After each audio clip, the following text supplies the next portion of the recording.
maybe for any of these younger musicians or musicians that are learning jazz or coming up learning this music, how can they start to incorporate a narrative or the things you're describing, like these visual elements, into their music when really what they're starting at right now is, man, I'm learning 2-5-1 licks, I'm transcribing, but like, how do they get to that next level that you're talking about of narrative and story and imagery? Yeah, it does seem like a thing, and I think it takes a lot of time. Like it's not like it's a two-part thing for me, like in terms of the development. Obviously, it's not like I was 12, 13, and all of a sudden I'm just able to be like Joey Alexander levels of being Yeah, able yeah. to be killing. Cause like, and shout out to Joey because I love Joey and I miss him, I miss the family and everything. You know, I can't get. It's not like I was just fresh out the womb, just being able to be killing. Like, no, of course that didn't happen to me. But from the beginning, I had a head start in another way, in the sense that like I had sometimes restricted, but also in other ways not restricted access to video games in my house. And so for me, there was no. I was lucky that there was no shame in me liking that stuff. And I think one of the biggest disconnects with kind of like maybe I don't even want to say in the modern times because there are people can go on Discord and Twitter and find communities in ways that we couldn't when we were kids. But I feel like sometimes there's a stigma of like getting into anything else that's not as serious as music because like I mean for like the past few decades now people have been trying to fight for music being a serious thing instead of just like, oh, it's not like sports is serious, but music is just like whatever, you know, like, oh, you're gonna be broke if you're a musician. And now we're trying to fight so hard to legitimize it and be serious, and everybody has a serious attitude about it. But it's like, man, like music is serious because humanity is serious.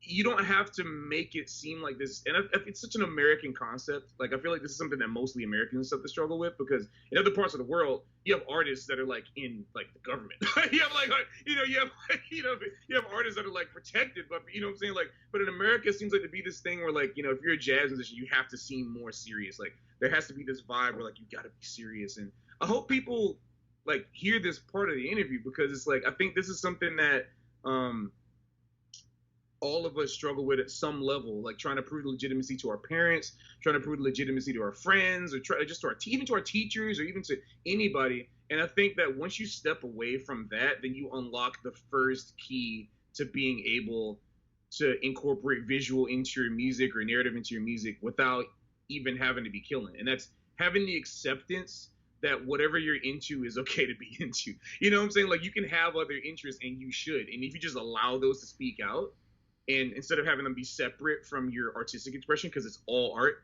then you'll naturally find a way to just have it seep out and come in through music because then you'll want no other way.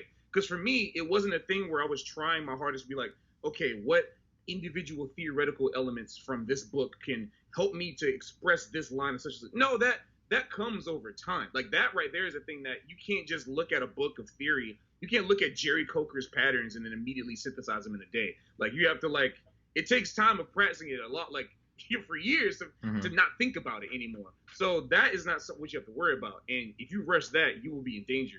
The thing that you can do now immediately is assess what you're into and what's holding you back from expressing that to like in words. Like what's holding you back from expressing that openly, regardless of what you know about it. And I think like because that way you won't want to do anything else. Because for me, it was a matter of just like I wasn't doing it because I felt like I had to learn how to do it. It was just like if I don't do this, I'm not happy. Like that's what it came down to for me. It was like if I'm only playing these lines because somebody tells me they're killing, I'm not really serving myself. If I'm only playing these lines because or playing this theory or even playing the blues sound just because somebody else wants me to play the blues, it's like it's not me. If you can't play the blues and you don't want to play the blues, you don't just don't.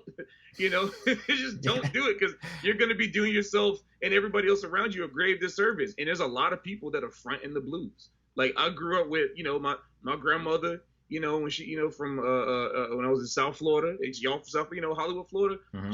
She was one of the founding members of New Hope Baptist Church in like the 50s, you know, or something like that. And like I grew up in that environment. And I grew up, my mom always listened to the blues on Sundays. So like that's a part I didn't have to be like, let me go try to find the blues elements and make sure that I put them in my music. It's like if you don't like it, man, like you can try to. Obviously, you need like it's important, But you're doing yourself and the music a grave disservice if you're just forcing these things in there because you feel like you have to. Do what you want to do. Do what you feel like it's going to enrich everybody else and it's going to inspire some other people because you're going to be on your own personal journey. I mean, like Paul Desmond, great alto saxophone player. People could be like, "Oh, I love the way Paul Desmond played the blues." Did Paul Desmond really play the blues?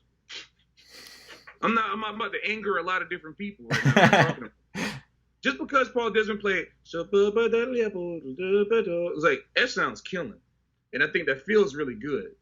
But do you know what the blues is? Do you know what the blues felt like? That's not the blues I grew up with. Mm-hmm. Now, you know what I'm saying? Like, it's like it's different. I'm not, and of course, there's probably gonna be a lot of people in the comments that are gonna be like, "Oh yeah, he's sticking up for the race issues versus." No, I'm not talking about race. I'm not talking. We talk about the blues, and I know a lot of people. The internet is wilding right now. I'm talking about the fact that do you know what that feels like and what that's supposed to feel like, and if you can resonate with that feeling, go in it, and if you don't, you shouldn't waste your time.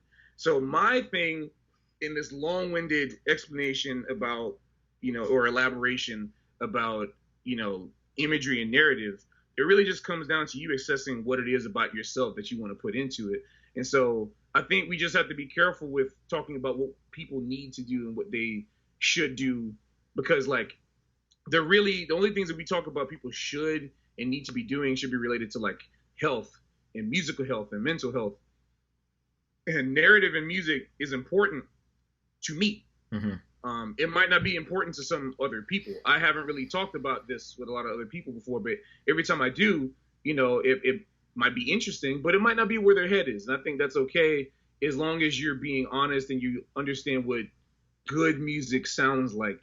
It doesn't really matter which way you go in it. But if you want to have a narrative approach to your music and you want to be more storytelling, you want to evoke more imagery, the first step is literally just like owning up to it and not being ashamed to express that, because that's, and just not taking the music too seriously. Like take it seriously because it's your passion and because it's your life, but don't try to push this image of seriousness on it because it's just music. Like, we're not on Wall Street, so it's not. If you end up failing to express that thing or failing to get into this band or this and that, your portfolio is not going to tank. You're not going to lose points on this stock. It's okay. It's okay. So just be honest with yourself and don't let nobody like mess with you in that way. That's what I had to go through. Let nobody mess with me and my image, because that's all I really had growing up. To me, especially as an only child and being so different, like I had to hold on to my personal story, because whenever somebody came at me, if they ever felt like they do, because as kids and teenagers do, the thing I had to hold on was like, this is my story. This is like how I feel. I love video games. I love anime. I love all those other kind of stories that I love. And I'm going to put that through my music because it's a necessity for me, but not a necessity for Mr. Dorsey, shout out to, not a necessity for Mr. Mustafa, not a necessity for my teachers. It was a necessity for me. And they happen to like it because I end up looking at the things that they wanted me to look at through my own way. And that's how, Patrick, I think that resonates with a lot of musicians, what you're saying, and even to what JazzMemes was kind of born out of this feeling that there was, for some reason, there was a vibe in the community that like everyone needs to take it and approach it this certain way. This is the feeling, the sense of life that everyone needs to have, very serious, very like focusing, like what you're saying on just the licks and the evaluation of these little concretes. And that never seemed to be the focus of the heroes and legends that we grew up with. That never seemed to be the sense of life that they had. Even though they were playing the music just as seriously, they devoted their whole lives to it. They were serious about it in that way. They always had this humor. They always had this lightness of being, even in tough times, with the music and the way they shared the bandstand. So somehow that was subconsciously translated to, I think, some of us. But I just think you're totally right. I think a lot of musicians out there can feel that there's this disconnect between what they might want to do and express and what maybe they're being told is how they should approach it.